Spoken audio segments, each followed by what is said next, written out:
When the agreements were beginning and the negotiations started, the first picture that was out in the newspapers was a big picture, and it said, "The men of the peace."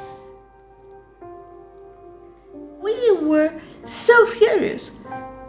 Women have been working so hard for peace for so many years and never heard. We've been excluded. We're not being consulted or called for participation.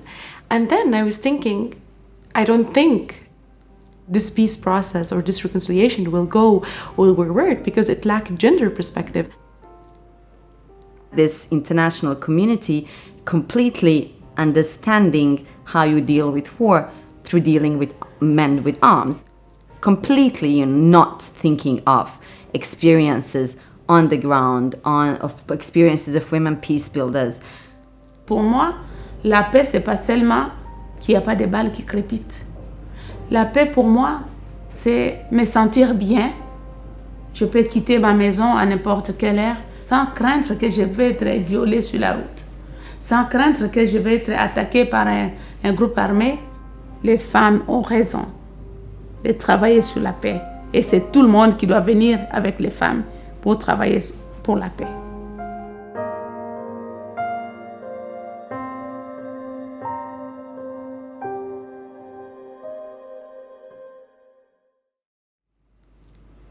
We all live in a society shaped enormously by gender. I had real work to do both on myself, to kind of reflect on the cost of masculinities in my own life, and to address this massive problem of men's violence against women. Violence against women have been there everywhere.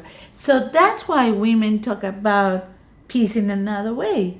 It's not a biologically being a woman, so hence we magically solve everything, but it's the specific experiences we have as opposed to men with guns. We are the women that are on the ground. We know what is happening to us. We know what we want. We are supposed to be actors. We are not just supposed to sit there and watch. If the peace talks were just discussing how to stop the killing, then the natural conclusion is, yes, you should be talking to the men with guns. But the peace talks in Bosnia, they literally pinned down our constitution. We are stuck with that constitution 25 years later. So if we are discussing a whole vision of a country, for sure, you cannot exclude 50% of the population. We, as women, are capable of building peace. We try to bring the voices of women not as victims, but as voices of women in our society. At the international level, we have to be present. We have a different voice to raise. We're doing the activism work. We're meeting families. We're doing humanitarian aid. We do women's rights projects. So we're the one have louder voices within these communities.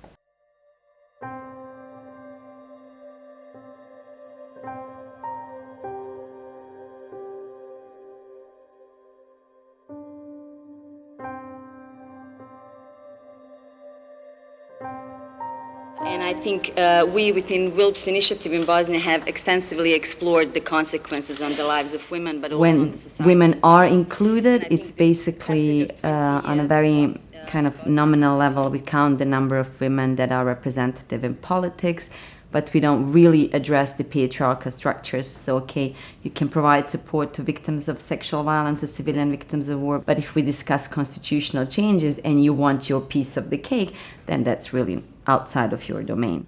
So far, the participation of women at the political level is very limited at the United Nations institutions. And our spaces are not those wide, and we are not given all the chances. Actually, we are, speaking about structured discrimination. We want a strong and robust international accountability architecture. In as much as the structure remains intact, getting women's voices into those structures won't have the impact that it should have. Our hope is that strong women's voices within this institution begin to shift priorities. We have to think more broadly about fundamental reform to the UN system. There's need for the UN to play an interactive role with the people, But as it is now, it's like the UN is there to set the agendas for the grassroots. We should look at the roots instead of starting at the top. Quand les membres du conseil de sécurité arrivent dans les villages, ils sont tellement pressés.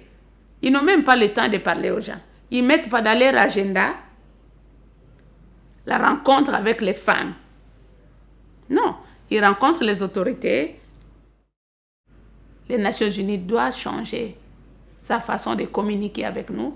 If you actually consider women as experts, if you consider women as knowledge providers, as negotiators, as signatories to these peace agreements, if you consider women's priority as the main and the center of the peace agreement agenda, this is a meaningful participation.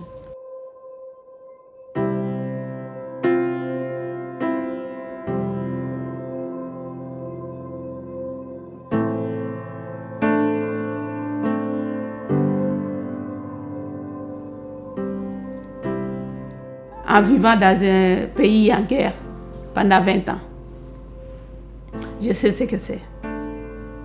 Et j'ai vu des hommes trembler. Les gens qui pensent que ce sont les femmes qui veulent seulement la paix, les hommes ne veulent pas la paix. Je ne pense pas. Parce que c'est tout le monde qui veut la paix pour que nous puissions vivre et faire le développement. We need the solidarity, we need the support. And I love the word solidarity. I love it so much. Is getting men to recognize their roles, our roles and responsibilities with regards to advancing gender equality and women's rights. It's only when both men and women start to fight for that all democratic elements within society try to fight for that.